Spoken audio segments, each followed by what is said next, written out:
ఆదికేశవులు ప్రకాష్ అడిగిన డబ్బు అరేంజ్ చేస్తాడనమాట. ఒక బ్యాగ్లో అంతా సర్ది, ఇదిగో బాబు మీరు అడిగిన డబ్బు అని చెప్పి ₹1,00,00,000 బ్యాగ్లో సర్ది ఇవ్వగానే ఇక చాలా హ్యాపీగా ప్రకాష్ ఆ డబ్బంతా కార్లో పెట్టుకొని బయలుదేరిపోతాడు. పక్క విహారీ క్యాజువల్గా ఫోన్ మాట్లాడుకుంటూ ఇంట్లో నుంచి బయటికి రాగానే బయట విహారీ వెడ్స్ కనక మహాలక్ష్మి అని చెప్పి ఇక ఫ్లెక్సీలు చూస్తాడనమాట. షాక్ అయిపోతాడు.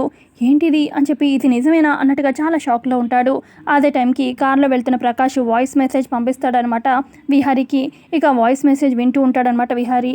ఇలా చెప్తూ ఉంటాడు ప్రకాష్, మంచితనం, ఆవిడ అమాయకత్వం నాకు ఈ అవకాశాన్ని కల్పించాయిరా. నేను చేసింది ఏమీ మోసం కాదురా. ఆ అమ్మాయి నీకు అన్ని విధాలా కూడా సరిజోడి. ఆ అమ్మాయి గురించి తెలుసు, ఆ అమ్మాయికి నీ గురించి తెలుసు, మరి ఇంకేం కావాలి? అన్నీ మర్చిపోయి హ్యాపీగా ఉండండి పెళ్లి చేసుకొని అని చెప్పి చెప్పగానే ఇక వాయిస్ మెసేజ్ వినగానే ఇక చాలా షాక్లో కింద పడిపోతాడనమాట విహారీ. ఇంత దారుణంగా ప్రకాష్ చేతిలో మోసపోతానని అస్సలు ఊహించలేదు. ఇప్పుడు ఈ కనక మహాలక్ష్మికి అన్యాయం చేయలేను. ఇప్పుడు నేను పెళ్లి చేసుకోకుండా వెళ్ళిపోతే వాళ్ళ నాన్నగారు ఆదికేశవులు మొన్నటిదాకా హాస్పిటల్లో ఉండొచ్చారు. పెళ్లి చేసుకోకపోతే ఆయన పరిస్థితి ఏంటి అని చెప్పి ఆలోచిస్తూ ఉంటాడు విహారీ.